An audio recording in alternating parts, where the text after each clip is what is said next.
Wherever you are watching us, this is Joy News. This is the pulse on Friday, the 3rd of May 2024. Good afternoon and welcome. My name is Elton Broby. Now, this afternoon we take you back to the block factory at East Trasacco here in Accra, where two off-duty police officers were gruesomely killed by unknown men on motorbike. Residents are now living in fear. Today, we speak to experts about maintaining personal safety as fear grips residents of that community. Also coming up today, Ghana improves on the World Press Freedom Ranking, but what really is the state of the Ghanaian media? We have a conversation on that coming up here on the pulse as well. And what progress is government making towards addressing the power crisis? Today, we hear from the Energy Minister who insists the current power crisis is not Doomsaw, but Doomsaw, as he says, it's only an NDC government that has witnessed Doomsaw. Folks, the pulse is brought to you by Global Communities Digilu, affordable safe sanitation for all. We are live on DSTV channel 421, GoTV 125. Follow us on Facebook, YouTube, and myjoyonline.com for these and more. We shall be back to deal with them. My name is Elton Broby. Stay right there.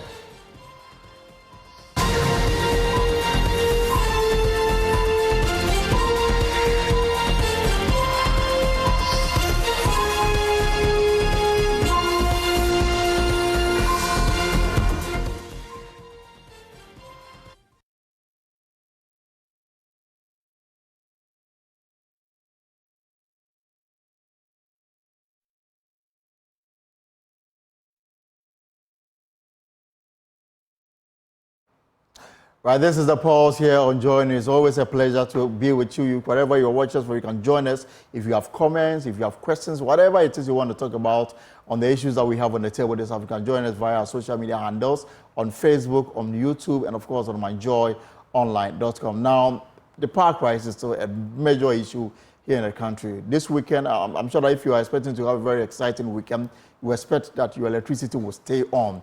Energy Minister Dr. Matthew Prempeh is doubling down on government claim that there is currently no Doomsaw.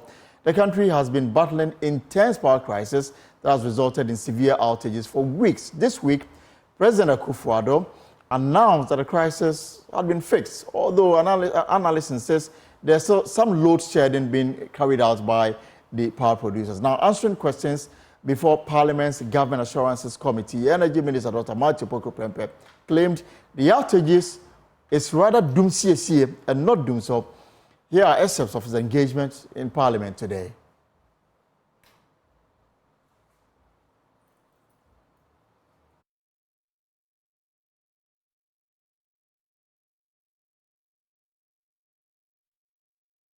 To talk about Doomsaw as you want to drag me into it. But I told you that when I got to the ministry, we've gone past the era where we had 72 to 96 days of lights out and 6 hours of light on. We are in the era of Doomsaw, which is profoundly different from Doomsaw. Doomsaw, as inflicted on Ghanaians, has only happened as characterized His Excellency John Dramani Mahamad's governance. He is the only president on record that for 4 years that he reigned, for 4 years that he ruled, for 4 years that he governed, doom, doom, doom, doom, doom, doom. If the non-partisan colleague says that now it's worse, then I don't know where his relatives lie. Thank you, Mr. Chairman. Mr. Minister, I'll let you come. Colleague members, we want to plead with you, please. Let us stick to questions that have been captured in the document so that we would be able to make headway. So please let us stick to the questions. Honorable Minister, I want to place something on record. President Mahama is the only president who has taken responsibility for Doomsaw. It has happened since time immemorial. All the heads of state or presidents in the history of this country have suffered Doomsaw. Even President Kufuor's era, they had to import toy generators from outside room under Kofi Addo, Honorable Kofi Addo. But President John Mahama was bold enough, humble enough, and took responsibility and said he was going to solve it. And he did solve it. Thank you very much, President Rankin. Mahama left office, we had excess capacity. Thank you, Rankin. We had Thank excess you. capacity. Thank you, Mr. And Rankin. our generation was about 83%. Thank you, Mr. You only came to add about less than even 4 or 5%. Mr. Rankin, So thank please, you. Let's get that on record. That President Mahama is the only president in the history of this country Let's who has solved this. let's make a headway. Thank you. Akimoda MP, please. Chairman, thank you so much. Let me take this opportunity to commend the minister with the way he has handled the questions so far. I think that in the midst of all the issues that he's raised, if the figure of coverage of 88.7 is anything to go by, then the minister and his team need this commendation. I want to bring the minister to page 9. A question asked by Honorable Kwabena Mensah Woyomi. On the 21st July 2021, he asked the minister steps the ministry is taking to get aquatic weeds removed from the lower Volta Basin, including all the tributaries of the river within the South Tong and Dangbe East districts. Want to ask the minister the assurances that were given. It seems not to have been done. So, Mr. Minister, what is the current status of Mr. Kwabena Mensah Woyomi's question? Thank you. The Volta River Authority commenced the Lower Volta dredging project to address weed proliferation by altering river conditions to inhibit weed growth. The project involves deepening the river channel, enhancing navigation, minimizing flood risks, and reducing sunlight reaching the riverbed to impede aquatic weed growth. It also includes removing nutrient-rich substrate from the riverbed to deprive the weeds of essential nutrients. If you do recall, these weeds were not particularly of a local nature. They were introduced probably inadvertently. And so we need to alter the characteristics of the ecosystem for which the weed proliferates. And that's what the VRA is doing. There's no start date and end date, because once you are altering somewhere, you create the conditions for the weeds to go somewhere. So it's eternal vigilance and continually monitoring the situation so that you can keep the weeds growth to the barest minimum and prevent them from causing accidents and things on the river. Thank you. Thank you. Any follow-up question? Okay, Samuel. Thank you, Mr. Chairman. My question is question 586 from the Hansard. 586 from the Hansard. That's page 20 of the handouts. 20. But from the Hansard is 586. So the question goes to the minister. On the 29th of June, Mr. Minister, the Honorable Daniel Nsala Wakpal, MP for Pandai, asked the Minister for Energy when the following communities in his constituency were going to be connected to the national grid. And he mentioned communities like Yadimakura, Atefufu, Kachepe, Adakpa, Che, Dubong, Ugando, Banajado,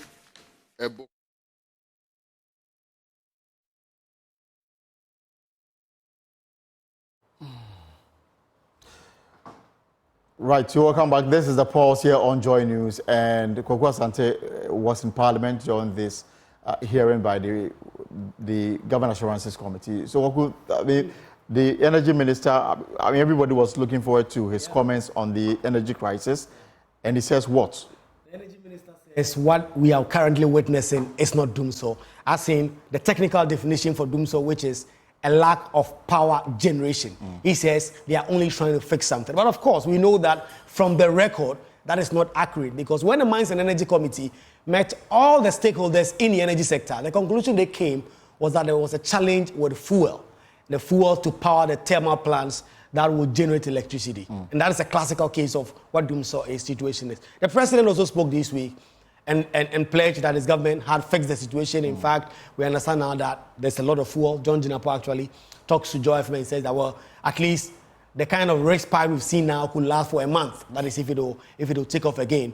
And so, but Energy Minister Matthew Poku Prempeh does not accept any explanation or any understanding that the current energy crisis that we've had is Doomsaw. He says, again, it is Doomsaw, and the government is on top of the issue. They are trying to fix it. But of course, as you heard the ranking member for the committee and MP from Kwanta, John Otibles, pushing back, saying that the situation is not, and also pushing back to the claims that the energy minister makes that it's only John Dramani Mahama that witnessed Doomsaw. So the bottom line for the energy minister, the man in charge of running the entire energy sector in the country, is that what we are currently witnessing is Doomsaw. This is not the first time he said that. Absolutely. Recall the last time there was a similar energy crisis of a similar magnitude, but shorter in nature. He again was on record saying that it was Doomsaw and not Doomsaw that we are currently witnessing. And the government. So this was a public interest question. The minister was there on a different business. Yes, he was there to answer questions on assurances that he had made on the floor.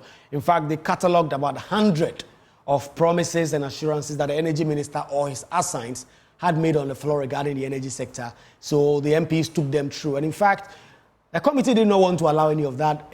Some MP had to just smuggle through the question and ask the energy minister to do that. The energy minister took the bait, responded to that and said, they've been trying to drag him in all along, but he is going to answer to that, and that this is Doomsaw. So he was there to answer questions about the assurances he has made on the floor, how they are meeting those assurances, and exactly how government is trying to get people around the table to fix some of those gaping challenges with the entire energy sector, and this question was thrown in.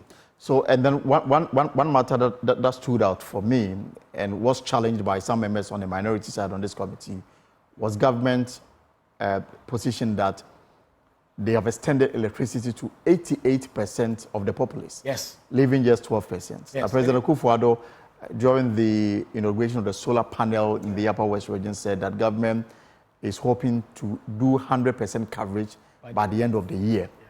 And some MPs had reservation about this figure, 88% electricity coverage across the country. In fact, definitely one MP that took quite a concern about this NDC MP for Solar Tuna Kalba, Andrew Dare Chiwete, who challenged the kind of statistics that the minister had put through. Because for some of them, then there was the MP for a place, Kwame Danso. Kwame Danso, that's the Pru West. Exactly, Pru West. And he talks about what he thinks he's seen in his constituency, the idea that electricity generation has not really gone down to the place. But the minister said the figures are there to show that the penetration in terms of electricity across the country is now way above 88%. And just like the president had said in Kalio, in the upper West region or upper East region just a week ago, that government is trying to show up and ensure that by the time President Akufo-Addo is leaving office at the end of 2024 and in early, that is January 7, 2025, the electricity coverage across the country would have been 100%, and that is something that the government is committed. But as usual, of course, there were some NDC MPs on that committee who challenged that. But of course, they were not able to provide any contrary figures to what the minister had provided. This is the man who supervises the energy sector. He says, this is what we have done, and that is the record he's presented to the committee. All right, away from the Government Assurances Committee, the majority had a news conference today on the SML and the GRA contract,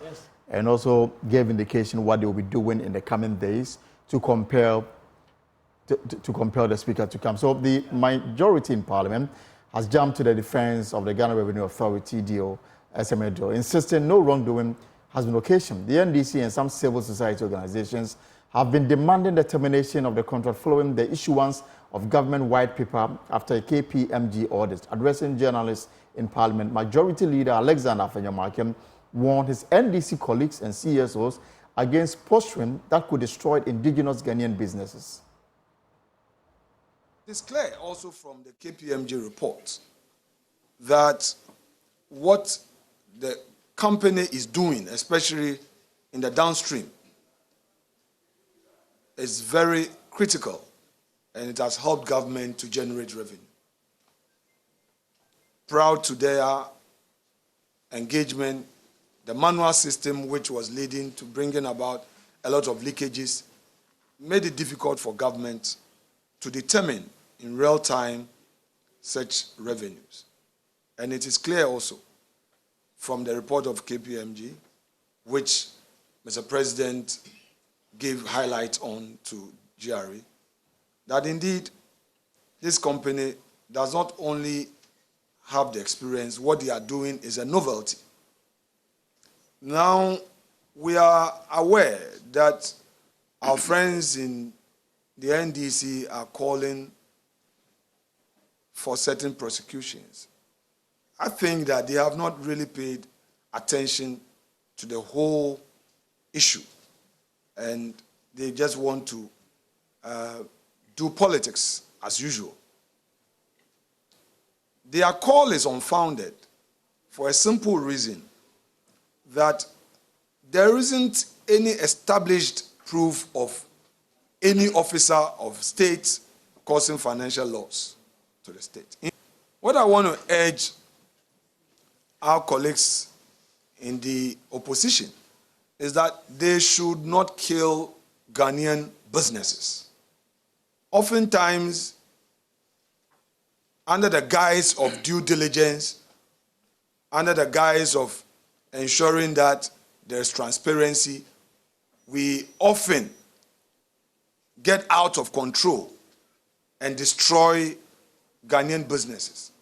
Whereas foreign firms who operate in certain sectors get the kind of protection that makes them develop their business, oftentimes Ghanaian businesses suffer. The majority again insists that the legal issues raised by the NDC and the civil society organizations against the deal in particular, they demand that the deal should be put before Parliament for approval are without basis.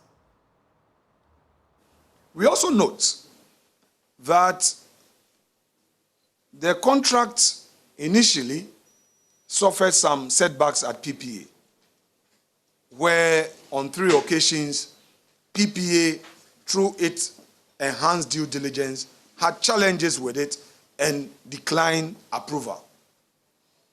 But whilst that is a fact, it is also a fact that the GRA and its board took steps to rationalize these and address the concerns made, and subsequently sent back the document in 2020 for PPA ratification, which ratification was duly approved somewhere in August.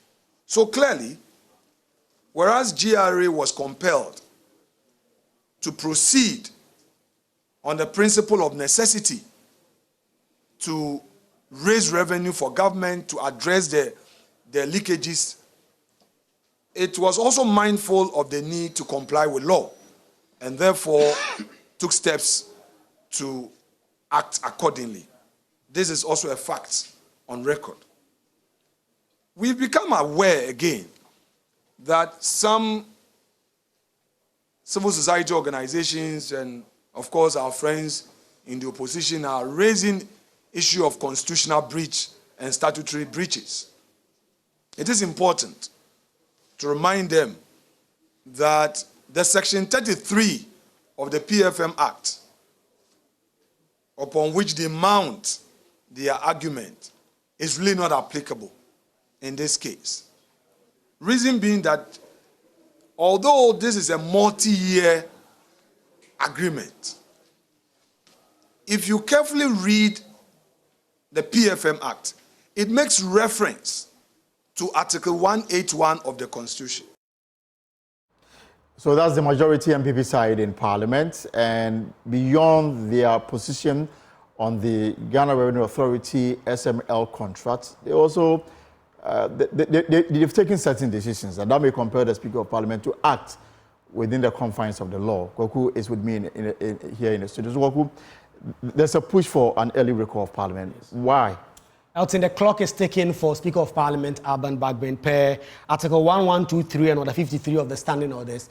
The majority have been able to garner more than 100 signatures to recall Parliament from its Easter break.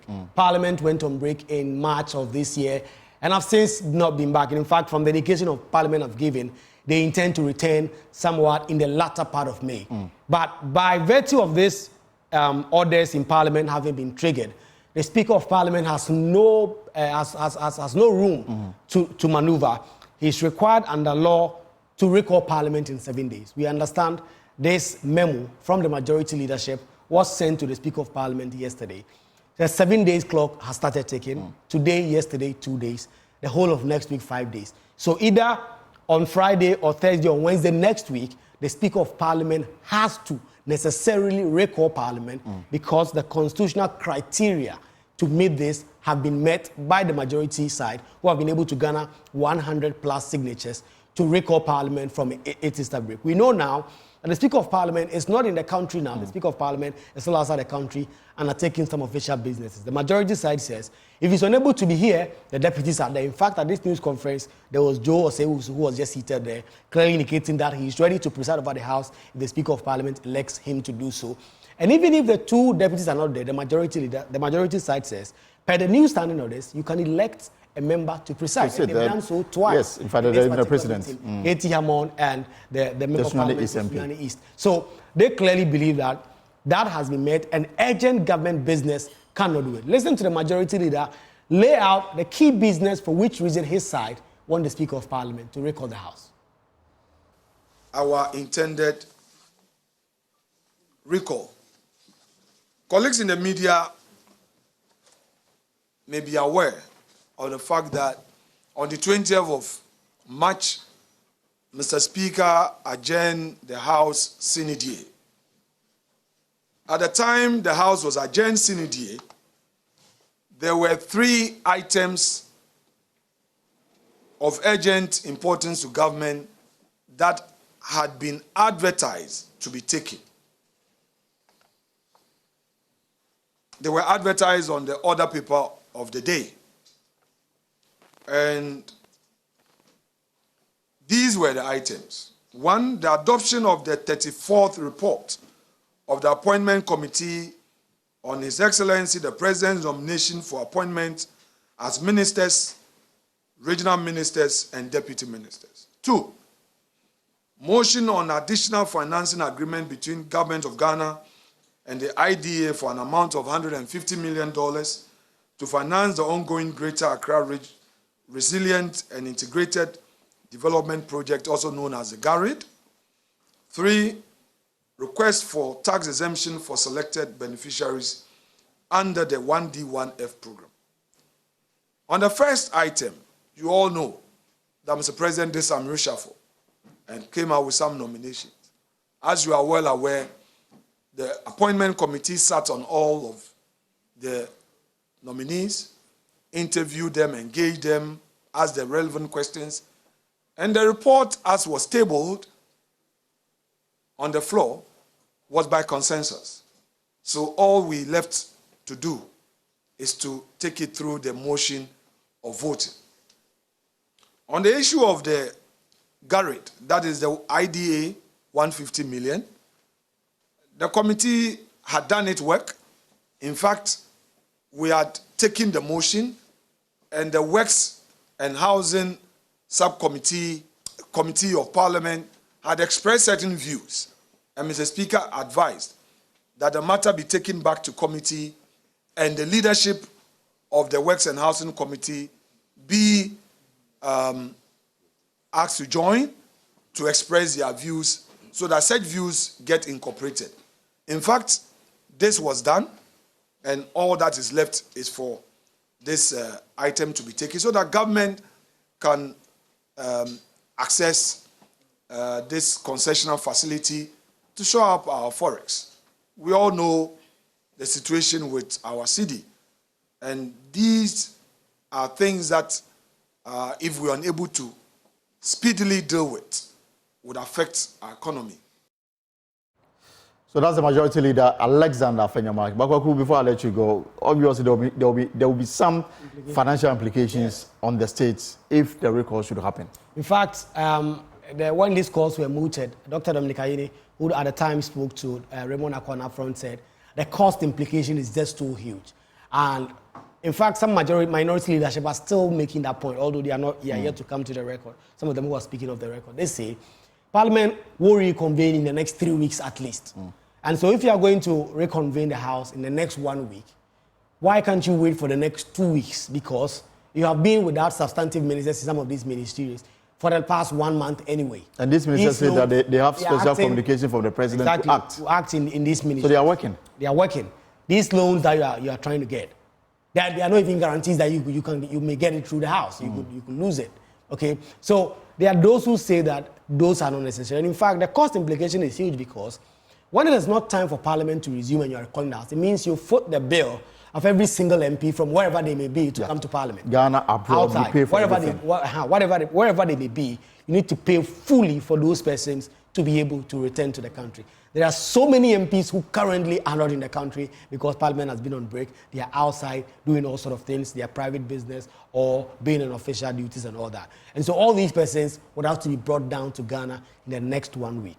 And that is a huge cost implication that some have argued against. But there are those who say that, well, democracy comes at a cost. And so if you want to do this democracy business, if you want to be able to maintain Parliament, to be able to run and do what it has to do, then you must pay this bill.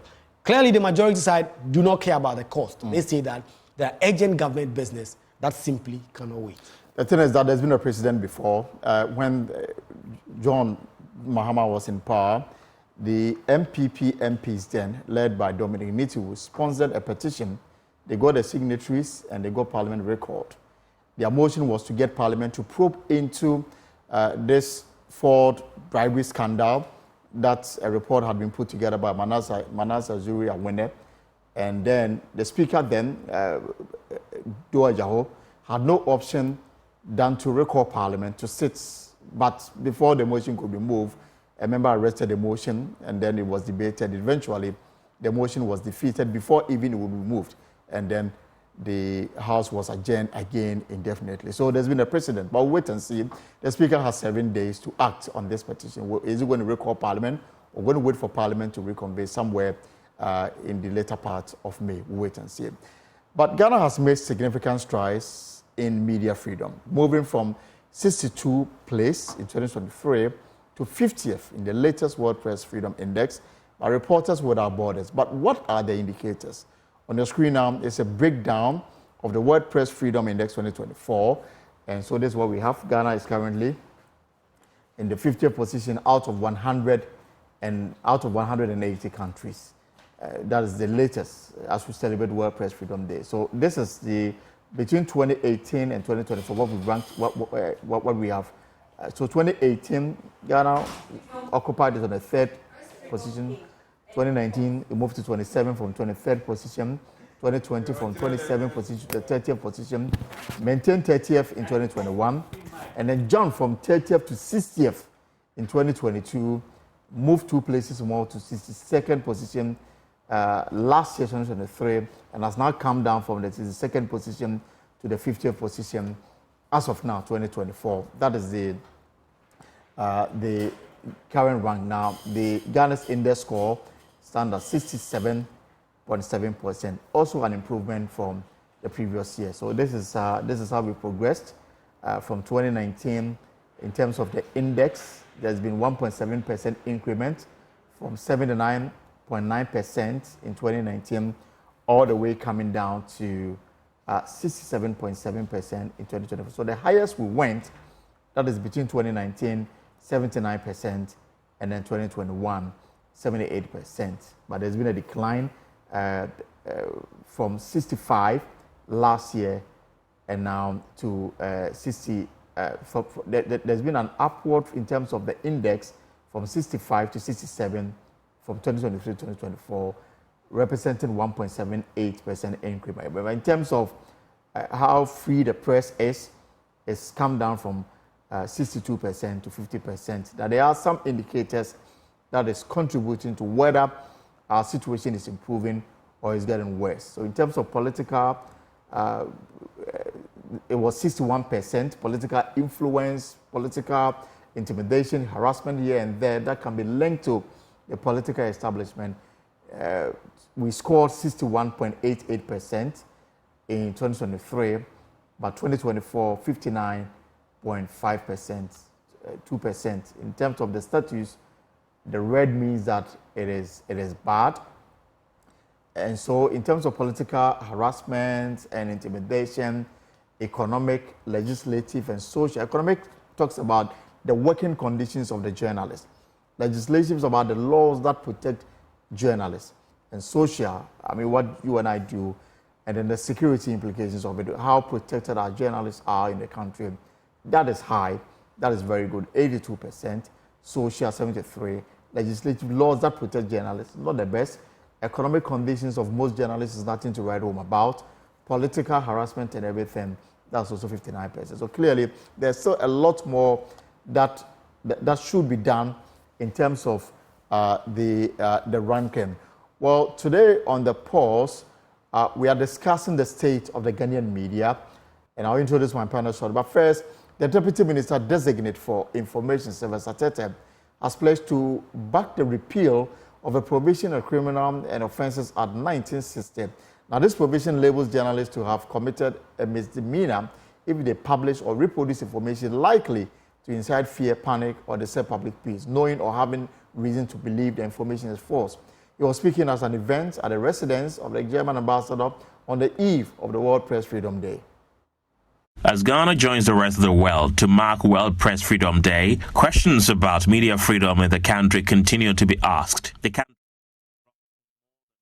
places from 23rd in that year to 62nd in 2023. One of the laws that can cause the arrest of a journalist is the Criminal and Offences Act 1968 Act 29, which says a person who publishes or reproduces false information commits a misdemeanor. But the Deputy Information Minister Designate, Sylvester Tete, who defended the attacks on journalists that have taken place since President Akufo-Addo took office, said he will support a bill to repeal the Criminal and Offences Act if presented before Parliament. If you look at all the infractions that has happened over the last 5 years, I doubt if all the infractions directly coming from political actors. There are non-political actors as well that has contributed to these infractions we are talking about. That's why I keep making the point that it's a shared responsibility. Education, advocacy, reforming our laws. Look, there are occasions that the ministry itself, or government itself, had to issue statements condemning the police action on some of these matters. I have shared that position that personally, going forward. Today I'm in government, tomorrow I may not be in government. That is how life is. Tomorrow I'll end up perhaps practicing as a journalist. So if I help to ensure that the space, the ecosystem is free and fair, it benefits everybody and entrenches democracy. So nobody is taking that it's stuck, that you can't do anything about it. So Evans, so you're in favor of repealing it? We should. I mean, as a matter of fact, we should. Executive Director of Media Foundation for West Africa, Suleiman Abrahama, bemoaned the rate at which politicians are starting to own media companies, which are used for political propaganda, and called for a law to be implemented that will ensure that media owners have the capacity to pay their workers before they are given license to operate. A lot of them are set up by politicians, an MP, and you can name them, you know them. And so it's all about, if my party is in power, I use my position to go for a frequency, set up a radio station in my village to do the propaganda for me as the MP for the area. So I think the first thing is to have regulations that would set up certain parameters on who is qualified to have a radio station in terms of your management capacity, your resource capacity, the capacity to recruit at least a minimum number of professional journalists to be able to operate. Professor Audrey Gajekbo is the Dean of the School of Information and Communication Studies at the University of Ghana. We know that there's a lot of talk, a lot of concern about disinformation. We're about to go into elections, and I worry, and I know that our lives are going to be miserable, because now we even have AI, and AI is allowing all kinds of things to happen. So there is a lot to be concerned about, and we ought to insist. Deputy Executive Secretary of the National Media Commission, Alexander Ni Kate Bannerman, said the Commission is trying its best to protect the safety of journalists. If you talk about safety of journalists, I was at Class FM today, and I asked them, why didn't they report? We have seen it, and we've been there. Actually, it's with the police investigating. So I encourage them that last year we held a program with Ministry of Information on the status of some of these infractions. So I encourage them that they should get us the chronology of events so that we can do a follow-up with the police. The theme for this year's World Press Freedom Day is A Press for the Planet, journalism in the face of the environmental crisis. You're welcome back. So let's now expand this discussion. And of course, I've got the experts to deal with the issue regarding the media, because this is our day. Emmanuel Oparijan is national organizer, Private Newspapers Publishers Association of Ghana. Mr. Jan, you're welcome to the Pulse. Thank you, brother. And we'll also be joined by other players in the industry. We'll also hear from you what you make of the work of journalists. You can join us with your comments, contribution via social media handles, either on Facebook, on X, and of course, myjoyonline.com, and of course, on our YouTube channel, and then we'll share it. It's Friday, so let's all have fun as we celebrate the work of journalists. Mr. Jan, first, let me ask of your initial remarks as we celebrate this very important day. Thank you very much. I think it's a yearly affair that is done since 1993. And every year, a team is chosen for the celebration to remind reporters and journalists of the need to be part of national development and global improvement. And I think this year's one is on environment. And I want to believe that as a Ghanaian, I think it's a good thing for us, not only to celebrate it today, to consider it towards the end of the year and ensure that the right thing is done for Ghana, Mother Ghana. Right. And I believe that at this point in time, it gives us an opportunity to discuss the issues. So today, too, I think whatever we want to do, we can do it. We can do it. All right, fine. So I'm just going through the parameters that they inform the decision to place Ghana where Ghana is right now. And the broader headlines that they looked at the media landscape in Ghana, and going down, there's also the political contest. There is also the legal framework, economic contest, social-cultural contest, safety of journalists, and of course, so let's start from the bottom. It says journalist safety has seriously deteriorated in recent years. Several attacks on press freedom have been registered, including the intrusion of ruling party supporters into a TV studio and an attack on a journalist during a live report in October 2023. Politicians have also made death threats against investigative journalists. Most cases of police violence against journalists are not pursued. The same goes for murder of journalists. 5 years after the brutal death of investigative reporter Ahmed Hussein Suwale, the investigation has grounded to a halt. Worse still, the Attorney General and Justice Minister told Parliament early this year that criminal prosecution had not been initiated due to lack of evidence. But if you see the total ranking relative to 2023, right, you could see that security, it has been very good for us as a country. Exactly. It has moved from 61.25 to 82.94, which is a good score as a country to have it. And it's good for us as the media partners to know that at least security is improving for us to work. And what is needed here is what were the issues last year, right, up to date. What happened last year in terms of journalists, the security of journalists and others. And I want to believe that even though we had one or two issues with the police, by and large, the freedom is there for us to work. And it's very encouraging. Let us continue to see the positives of the ranking than to always go back. If you want to go back, then we have to go back to the 90s. Issues happening where there were shit bombing and others, even though recently there's been this petrol bomb issue at this thing. At Class FM. At Class FM. By and large, you always have one or two extremists who want to believe that you have touched me and I want to touch you back. But general security for the media, I think it has improved based on the ranking that we have. But in terms of people who perceive journalists as, threats to their own maybe livelihood or the kind of work they do, is it the case of misunderstanding of the role of the journalists that sometimes they go to the extreme of attacking the journalists? Or it is simply because of the kind of work we do that we become target of people's anger? Because we are the voice of the voiceless. Somebody, my action must be to deprive somebody of his wealth. But because you are there as a media practitioner working to bring out issues for the public discussions, you want to put it at the front burner for discussion.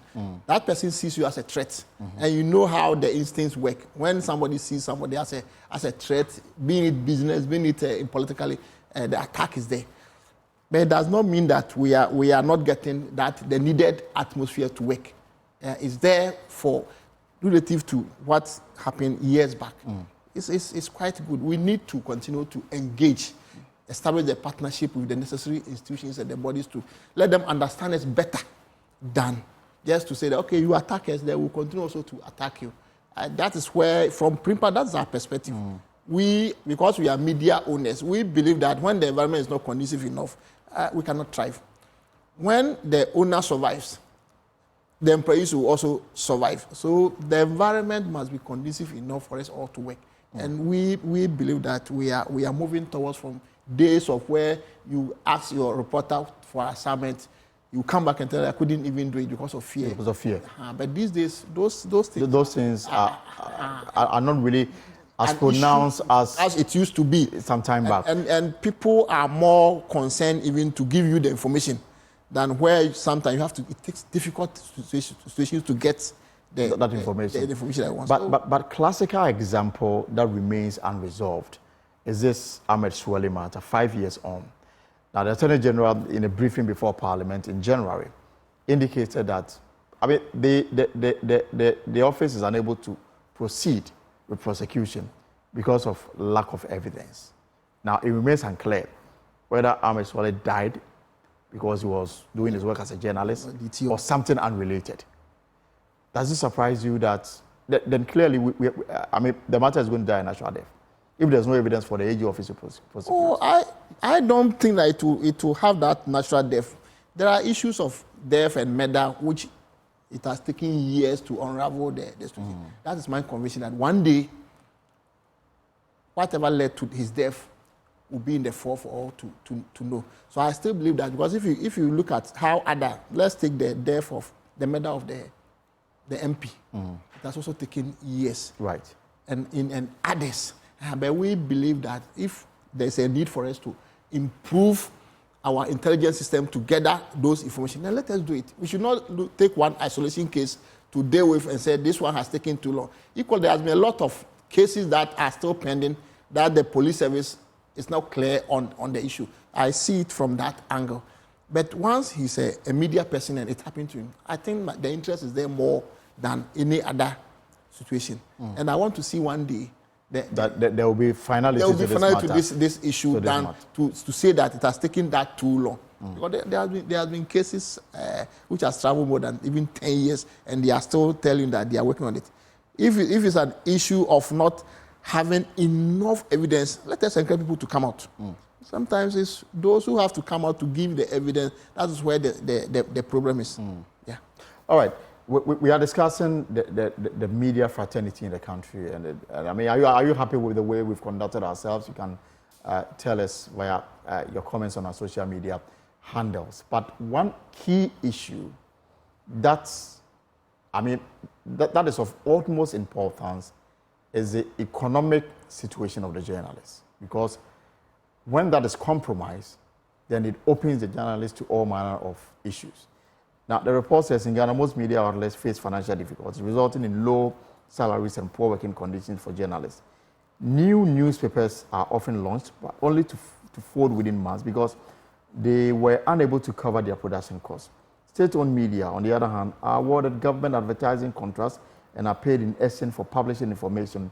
Non-transparent and unfair procedures are used to allocate state advertising. Now, this matter, I mean, PRIMPAC is best suited to explain the seriousness of this matter. So, from PRIMPAC point of view, how is the economic situation impacting on newspapers, for example? Very difficult. Let me admit, very, very difficult to be in the newspaper industry. The industry is dying. is dying, day in and is dying, and it's affecting everything. Why is the industry dying? New trends of putting out information is part of it. New ways of doing things is also part of it, because those days when we used to, you carry the newspaper, it's distributed through the normal channel to other regions. It takes you a day or two. These days, before that newspaper got there, the information is already there. Social media is also part of the issue. Then, corporate Ghana is also part. Corporate Ghana is not helping the industry to grow. We survive on adverts. About 70% of newspapers' income for your survival should come from adverts. But corporate Ghana is not doing that. They are not helping. They are not advertising with the print? They are not advertising. For adverts, it's a general thing that they are doing to the media. But when there is issues of press release and press conferences, they see the role of, and we are trying to encourage corporate Ghana to appreciate the fact that when a newspaper survives, it's for the benefit of Ghanaians. It's not necessarily for the owner or necessarily for the person who works on the paper. It's for the general interest of Ghana. When issues are brought out through the newspaper, like what the other media houses are doing to try to encourage Ghanaians to adopt best practices in the mining industry, encouraging Ghanaians not to cut down their cocoa trees and others. When this is done, Ghanaians begin to accept it and adopt proper way of doing things. I think the business will grow, everybody will enjoy. But when it's dying, where would those being trained from our institutions go? It's a whole issue. It's a whole issue of an employment area that we need to sustain it. And government must also develop policies and programs in terms of adverts, in terms of capacity building and others. It should be seen to be part and parcel of national development and growth. I'll come back so that we will take the issue one after the other, especially on the issue of the fact that social media is taking over your business. The question is, what are you also doing to stay ahead of social media? We'll deal with that. But because you raised the issue, I just want to find, so 10 years ago, for example, in terms of circulation, how much were you doing 10 years ago? 10 years ago. And now? 10 years ago, circulation was enough. Circulation and sales, let's combine the two. Circulation and sales, including subscriptions and others, were enough to cover your production cost. 10 years ago? Yeah, 10 years ago, about 7 years ago, let's do about 10 years ago. Circulation was enough to cover your cost. But as we speak, circulation and sales will bring you less than 30% of your expenditure. So every day when you go to print, you are losing? Yeah, you are losing. So now the frequency of production is what people are adopting now. Instead of doing daily, people are doing weekly. Once in a week. Once in a week. Instead of daily, you are doing once a week. Maybe once in a while you look at the number of production that you do. Then you look at how to reduce, because there will be returns. So you look at your income, your expenditure, the returns. Then look at, okay, I am doing so much and I'm getting returns of maybe 20 or 30%. Let me cut it and see where I can send and get at least maximum sales of 80%. That's what we do. And subscription, that was a corporate Ghana. A lot of institutions these days don't do subscription again.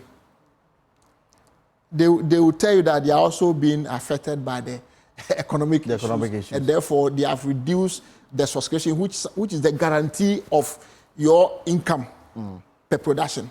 That one is not there. And when it comes to adverts, unfortunate as well, politically, they have tagged newspapers to political groupings. So, for instance, isn't it because of the kind of service? No, it's not. And then the agenda sometimes that you pursue. You see, I take it from two perspectives. Assuming it's what they are saying is right. Is it not better for me, as a Daily Democrat owner, to appreciate the policies and programs of that political party that my people write for, and always bring out everything that they want to push it out for Ghanaians to get informed? Equal another paper like maybe Daily Guide or any other Chronicle or whichever will be, will also have to be aligned themselves for another political party. Right. They also bring out what the other political party is also doing. So Ghanaians have the opportunity to be informed. You pick the two papers, the perspective is there for you to appreciate it. come out, make an informed decision based on the two angles of the newspapers. Right. Than to say that because you see me, I write for more often.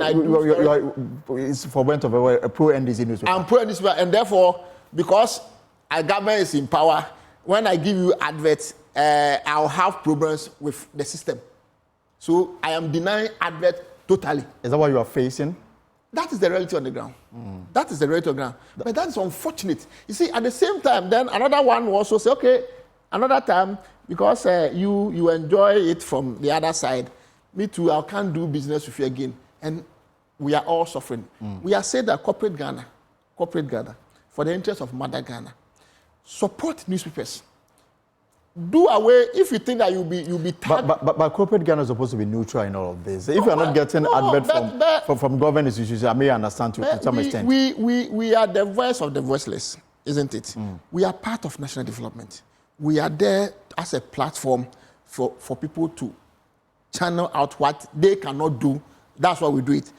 Assuming we do it and the security system is improved, the environment is improved, the health system is improved, who is benefiting? Everybody is benefiting. Right. Assume that we do it and we talk about taxes, and maybe there's a particular tax that we think this tax will kill businesses, and it becomes a discussion for the papers to talk about who benefits. So they should look at the work we do, the impact of the work we do to society, than to limit me because I'm this, and therefore I will not give you advert. Please give advert to every paper.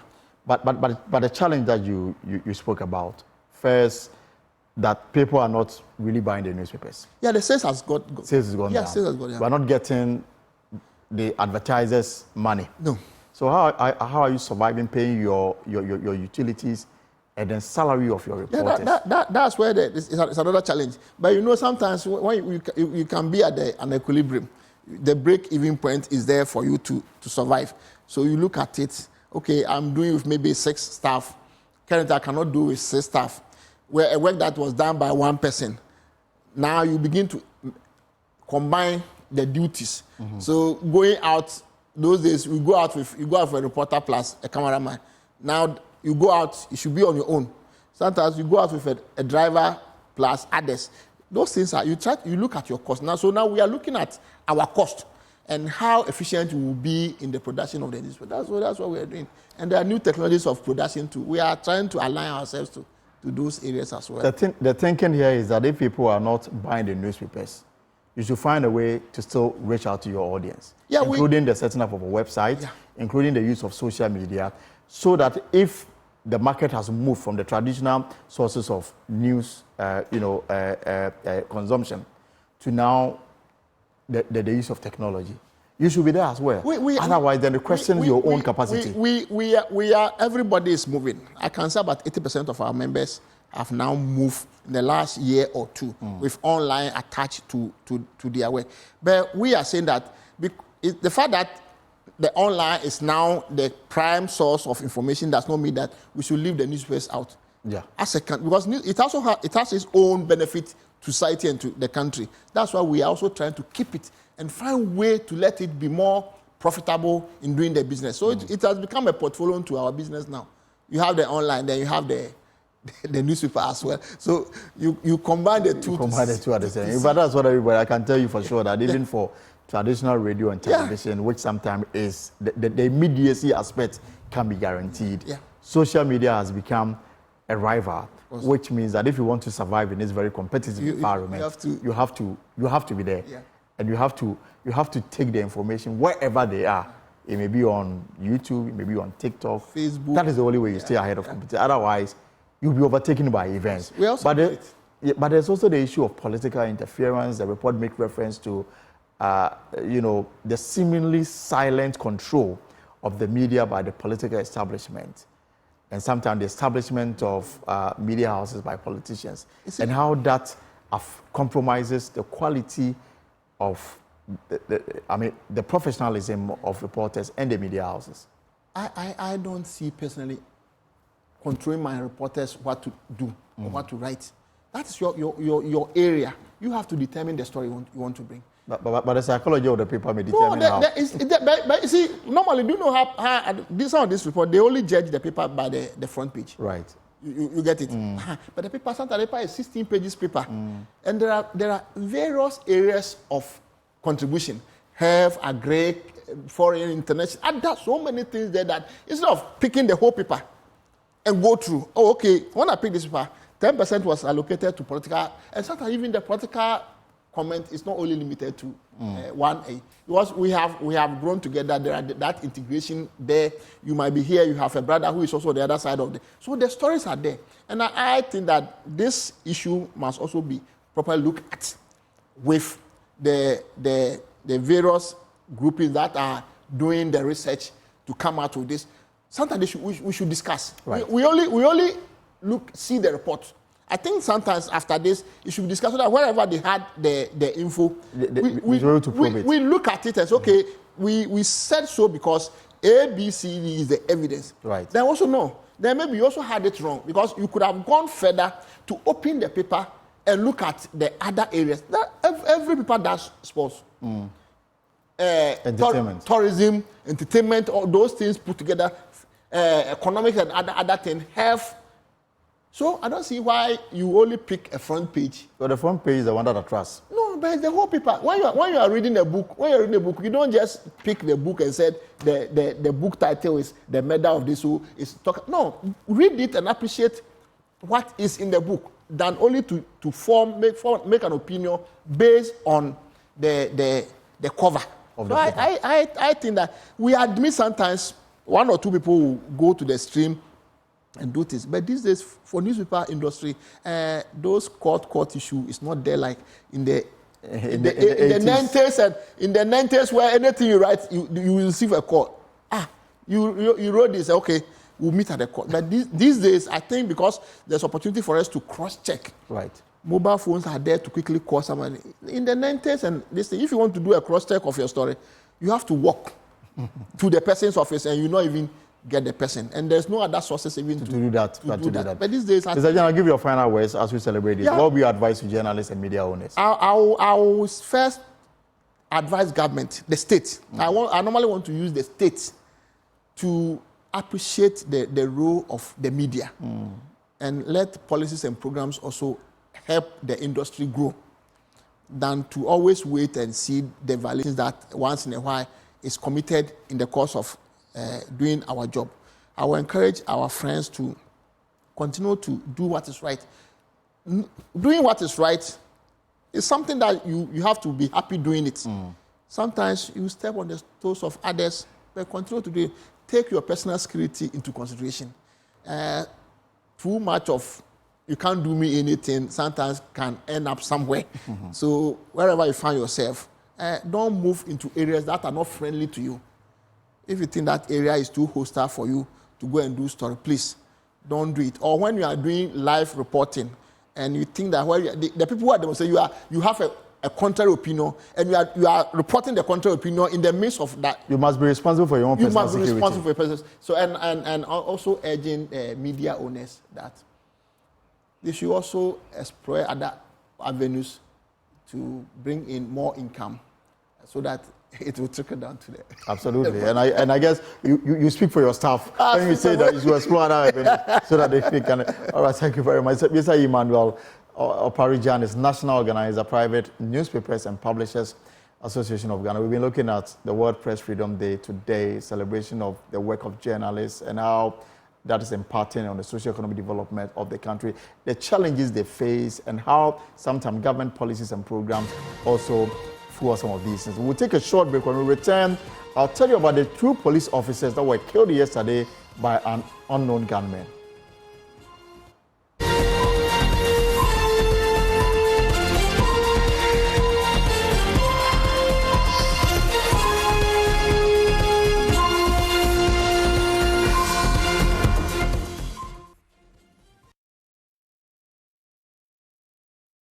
Welcome to the second half of the show. This is the pulse here on Joy News. Now, it's becoming deadly out there as rampaging gunmen target and kill over what no one else is sure of yet. But the gruesome murder of 2 off-duty police officers has left the community of Block Factory at East Trasacco here in the Greater Accra region in fear. The Ghana police says a manhunt is underway to arrest the perpetrators who fled on a motorbike. My colleague Masala Gbagba has been to the community all day and he joins me in studio. Masala, so what did you uncover? Well, quite disturbing. The details that we've been learning, quite disturbing. This community we're talking about, Block Factory, is just some meters away from the motorway. So when you're driving on your right-hand side, just less than 50 meters away, you find that sprawling. Of the main Accra-Tema motorway? Yes. Okay. So you find the community East Trasacco, where quite a number of people, live. And there's a place where the mode block. So I'm just presuming that that's why they named the community, Block Factory.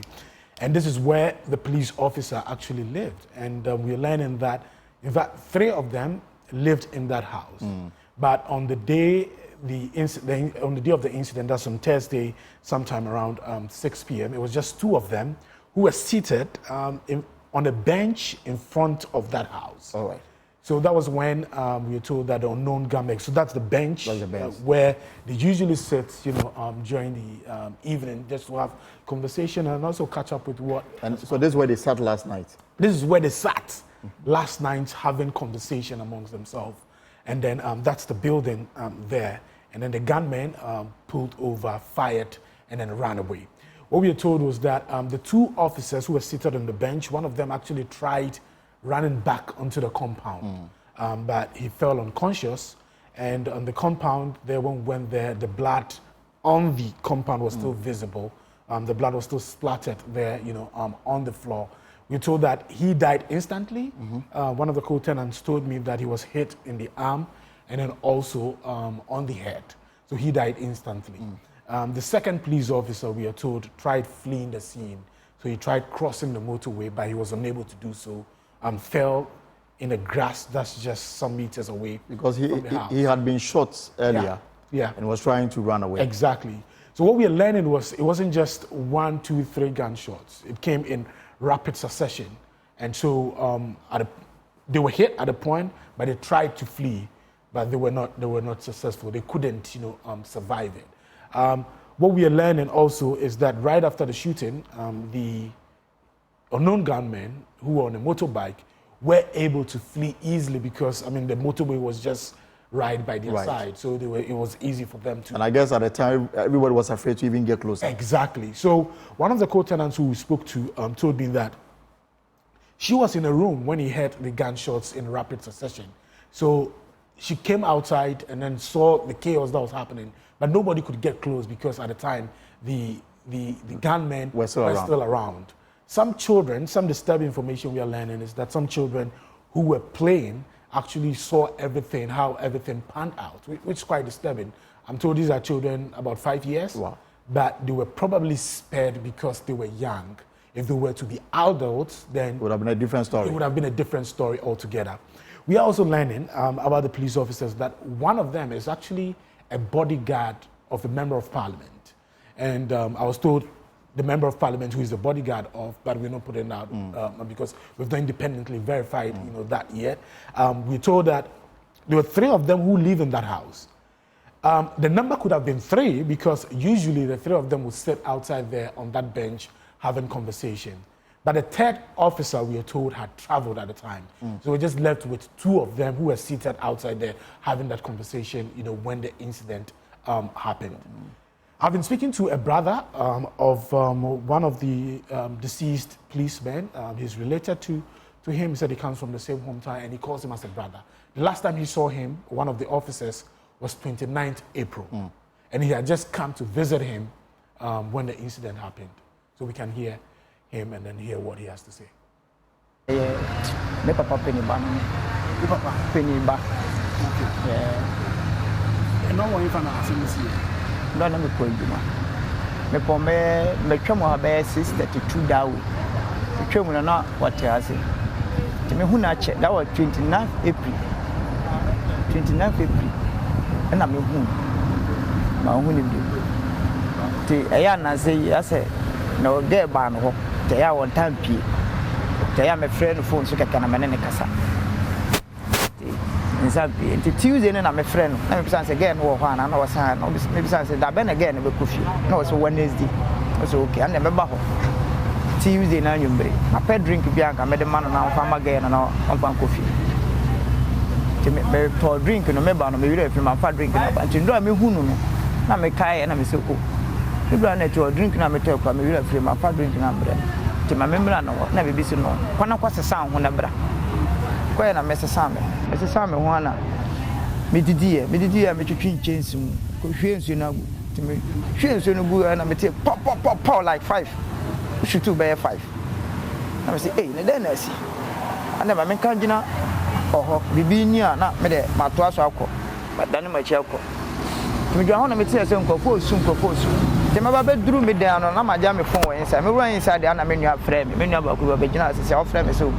Noah, Braben, Yakumba Ben. You say, what? Ben. The minute Casafos, the menu you cry now, for bomb me then. Don't know why Yakum brother, know why Yakum brother. Damn, you can't do no doubt. 29th March, between now April and me who you at the driver going so that. At once. One day at once. We couldn't at once. It's one on bonus and you know. Mubon by 2, Mubana Habana, Mubana, first one, I know second one. It's about born to you, we will sound by the ball. Yes, and you CID. To see it in all born now when we don't know what's born, to see it in all top in the choir, but no, we drew on the way. But Ben, at the end, and that spot, Okuna, born papa, Okuna at once. I see now a bodyguard, my MP, Nupe, or Saboba MP. Saboba MP, Pacha, and the bodyguard, Pacha. But I see, Nipa third, we being soon, no come. Ted, Nipa, Ted, the baby cannot, Ted, the baby come. We 2. Yeah, but it says, yeah, police officer, I have not taken. One about one who took our name, the MP not to quite. No, I didn't, I want to say what the guy, Sanjanja, a table, what the guy. So no, I see a friend and I don't know by it. My channel will be there. The so called police headquarters. Yes, yeah, Uncle Neil one. Yes, son, Nipa 5. Almost 3, enemy about 2. And I have better and Bakuna original also. And also a brother, also a point, also far and original home. Your friend you said. Also a point, but you never better now. I bet Martina, I now 119. The 19, and I say, Tamano Corner, your mom said Tamano Corner, Moncasa, escortier, Educo, Babia, no more Sahaba. Hey, to Tamana Quana, or my jay or Kawi, Babia can't see anymore. So, we didn't be to Kuninoa. What's your spelling? TIKUNI.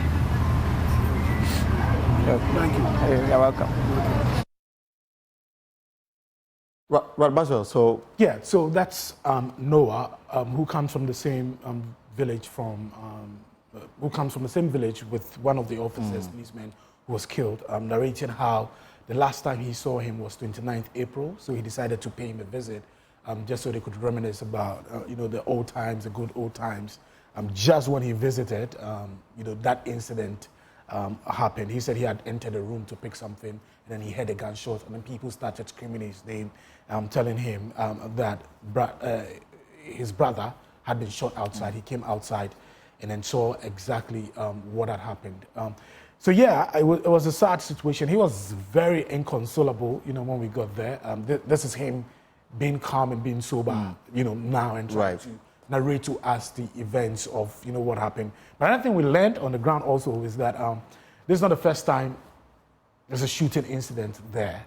According to the co-tenants, one of the co-tenants of the deceased policeman, a man was actually shot there sometime last year, but he survived. And then when he recovered, he left the community for fear of his life. So this is the second time they're... But are they able to establish motive? What may have led to all of this as of now? What is the talk on the street? Well, the talk on the streets, one of the co-tenants who we spoke to who thinks that this could be a bit remotely, connected. She talked about, again, this is not information that we can independently verify. She said that there's some dispute over land. And she suspects that because the policemen are friends to one of the parties involved in the dispute, it could probably be a remote cause to what has happened. And all of this, she's saying, because she's trying to wrap her mind around what has happened at this point, trying to make sense out of it. And she says the closest thing that she can actually think of that she thinks could be a remote cause to this could be probably that dispute where some people think that they are friends to one of the parties. So probably, could be one of the reasons why, they were killed in this, gruesome manner. But again, this information we cannot independently, verify. Right, so the police says that they are on a manhunt for the assailants. Yes, so we were on the ground. We met the police officers, personnel from the Criminal Investigations Department. They were collecting the needed evidence that would help them, arrest the perpetrators. They were all tight-lipped. They will not give us any information. They will not speak to us. So all the information that we got were from eyewitnesses and then co-tenants of the deceased police officers. All right, thank you very much, Mama Salamoba. And he was at the community and he brought us the latest information on this very unfortunate situation where 2 police officers were killed or murdered by unknown assailants. And the police say that they are on a manhunt for the individuals. Now let's move to some other stories now. And the Public Service Workers Union of the Environmental Protection Agency has petitioned the Office of the President over the allocation of the official residence of the Chief of the Executive Director of the EPA to the Interior Minister. This followed the leadership declaration of an indefinite strike yesterday, set to have commenced today, May 3rd. The strike was prompted by the union's objection to what they perceive as an attempt to evict the EPA's Executive Director, Dr. Kingsley Krugu, from his official residence for the new Interior Minister. The Minister of Works and Housing, through a letter dated March 18, 2024, and signed by the Sector Minister, Kojo Nkrumah, allocated the disputed bungalow to the Interior Minister, Henry Kote. The chairman of the Public Services Workers Union of the EPA, Gosway Lawson Daniel, speaks for the group.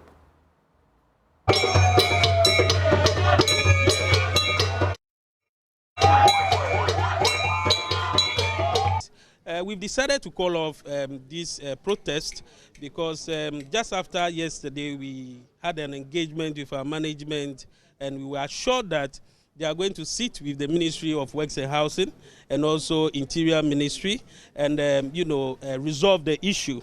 We trust our management and the board. So we would like to call off the protest and hand over everything to our management to resolve. By then, the leadership of PSWU, EPA, is going to petition the Jubilee House, will petition the ministry, will petition the board of EPA and the executive director of EPA. We are hopeful that we will get a positive response after petitioning these institutions. In case we don't receive what we are expecting, then we'll call on you and inform you on our next line of action. Mondays, the Ministry of Works and Housing should consider Environmental Protection Agency in any decision of the ministry giving the residents out. EPA has occupied the residents for 50 years now. And we should be the first institution to be considered, even if they want to let the bungalow out to any other institution. Again, we want the Ministry of Environment, Science, Technology and Innovation, which is our mother ministry, to intervene and help resolve this issue on our behalf. And we know the ministry have come in and helped us in several situations in the past. And this is not something that they cannot do. We are sure they can do it, they can resolve it. That's why we are going to petition them. Meanwhile, the General Secretary of the Public Service Workers Union of TUC informed Joy News that he's been in talks with the Works and Housing Minister, expressing optimism for a forthcoming agreement on this impasse. If our members at the EPA brought it to our attention of the developments in relation to the residence of their executive director, and that has been the residence of previous executive directors of the EPA since 1974, per their records. Subsequent executive directors have occupied there without any problems or challenges. And they have gone ahead over the years to carry out some renovation works, including expansion and all that. So it's just become something like an official residence for the head of that institution. Every institution have residences for the chief executives or MDs or executive directors, as they may be called. So they have occupied this place for a very long time. So anytime there's an executive director, they assume. But I believe the message that got to me as at yesterday was that it looks like there's some directive for the executive director to vacate the premises for another minister to assume that resident. Of course, this raised some concerns among the staff, and therefore they had a meeting and that decision was taken. I've engaged the Minister of Works and Housing, and I thank him for the courtesies. He's giving me a perspective on what is really happening. I've engaged my people at EPA as well. As at now, I wouldn't want to go into that on air. I mean, when you are working with partners, you must respect each other's view. But my engagement with him has brought some perspectives on the issue, and of course, that is why I think in discussion with the union at EPA, the best thing would be to hold on. Let's see if we can find a better way of resolving this. Then if we have understanding. Nobody wants any distance. We are already struggling under very difficult working conditions and challenges in the economy, which is affecting workers. Workers are struggling to have resources and equipment to work with, not to talk about the difficult, bad working conditions they work in. No worker is really interested in going out to cause any disturbance, but sometimes the frustrations also get people to react. But now let's understand the issues better. The chairman of the union, Godsway, Lawson Daniel, joins me via Zoom so that we can understand the issues better. Mr. Lawson, it's good to have you here on the post. Good evening. Happy that you granted me the permission to speak on your network on this matter. Thank you. Is your executive director homeless as we speak? Currently, the executive director of EPA, Dr. John Kingsley Krugu, is still occupying the official bungalow of EPA. A bungalow? So he's not homeless. He's not homeless. A bungalow that has been in the possession of the EPA in the last 50 years. Yes. The EPA has actually occupied the bungalow for the past 50 years, and all successive executive directors of the agency have been staying there since 1974. It used to be a 2-bedroom bungalow, and the EPA refurbished it to a 4-bedroom bungalow, which is currently the status of that particular official bungalow. All right. So and then you got communication that the executive director should vacate this bungalow to allow the Minister of Interior to move in. Yes, exactly. We received a letter from that's Ministry of Works and Housing. That's 18th March, that the official bungalow of the executive director of EPA has been reallocated to the Minister of Interior. We were not happy with this later, actually. And basically, you don't even operate under the Ministry of Interior to start with. You operate under the Ministry of Science, Environment, and Technology. It's like moving, property that belongs to an entity under one ministry to another ministry. But what justification did they offer for this, removal, if you like, or eviction? Okay. Looking at the letter that was written to EPA from Ministry of Works and Housing, they copied our former executive director in the name of Dr. Henry Kokofu. Unfortunately, they didn't copy EPA as an institution. But according to Housing, they do allocation of government bungalows. And they felt that, well, this time around, they need to, reallocate it to the Ministry of Interior. Our question was, well, if you are giving it to Interior, what becomes of our current Executive Director, Dr. John Kingsley Krugu, who is currently staying in that bungalow? Are we going to eject him? Are we going to move him into another bungalow, which probably may not be of same standard as the one he's living in now? That's been the question bothering our minds. And have you gotten a response to these questions? We had a discussion with our management and also our mother union, Public Service Workers Union, the General Secretary.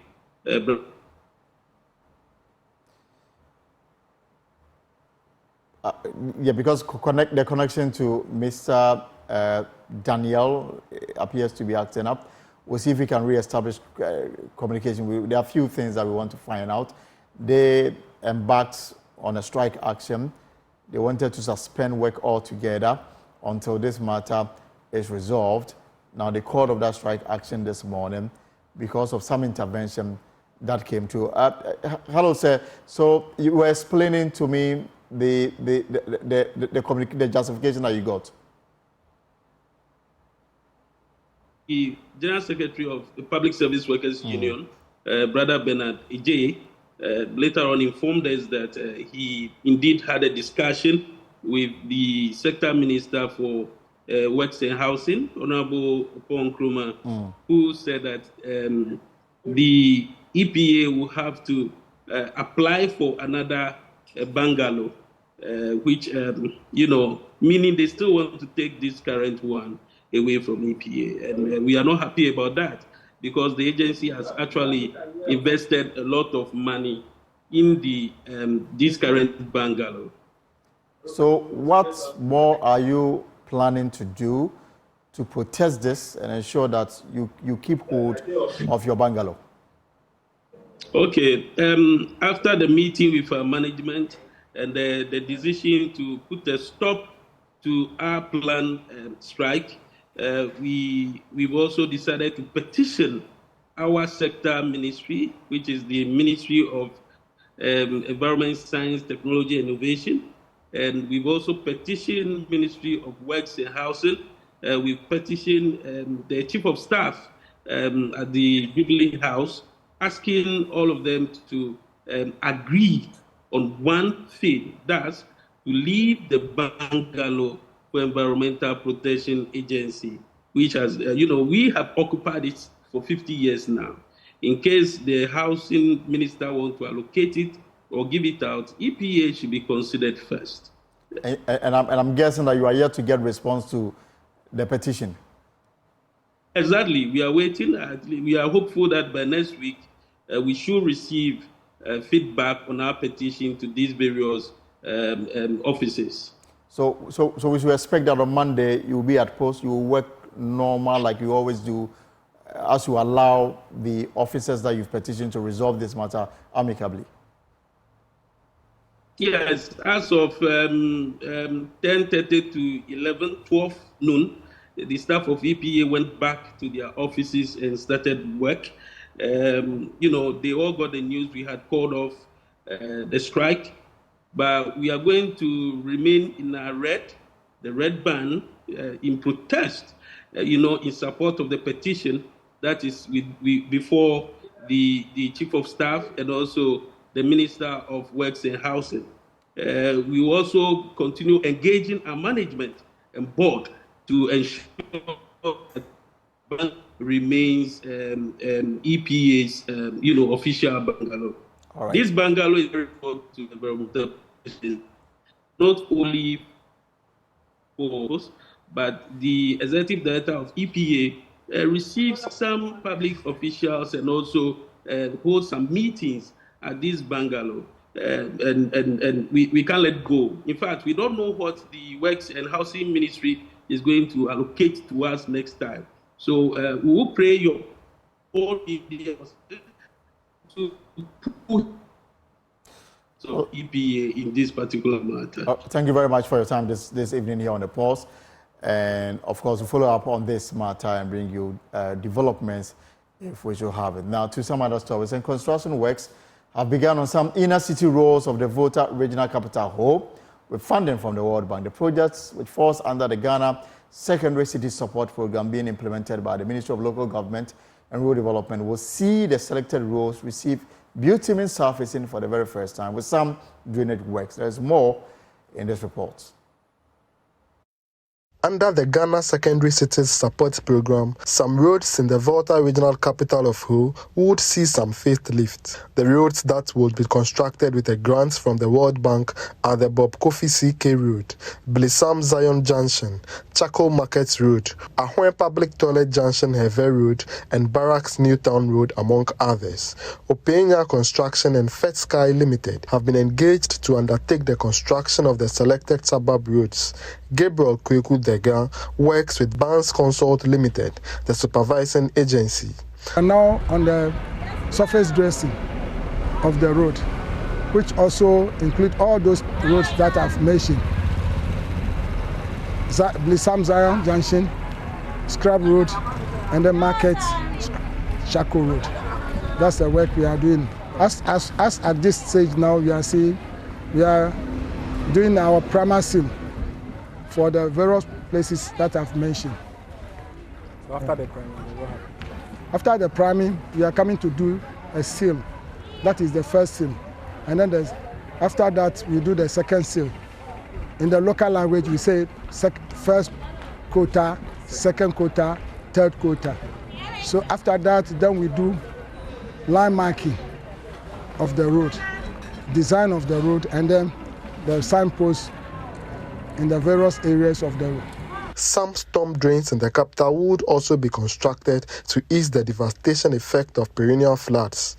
The Home Municipal Chief Executive, Divine Bonson, said the road construction forms the core of an agenda to flood the municipality with development projects. Before we can fill the whole urban status, we should also be doing development so that in the future we will de-urbanize Ho, so that the urbanization will start affecting the peripheries of Ho. That is how we plan a city. So we must load Ho with development, so that when the Ho is overloaded with development, all other municipalities and districts in the region.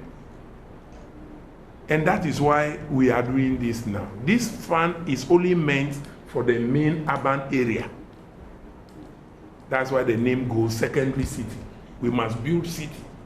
Residents have lauded the initiative, but entreated the contractors to ensure value for money and construct the roads to perfection. Fred Kwame Asari, Joy News, Ho. And from the studios here in Accra, my name is Elton Bobert. That's our show for today. It's been an exciting week. For more stories, log on to our website, myjoyonline.com. Stories, Doomsaw Mahama, the only president to have Doomsaw. That's according to the Energy Minister, Dr. Matthew Opoku Prempeh. That's our show for today. We'll be back to same time next week, Monday, for another exciting edition of The Pulse. Have a good evening and take care.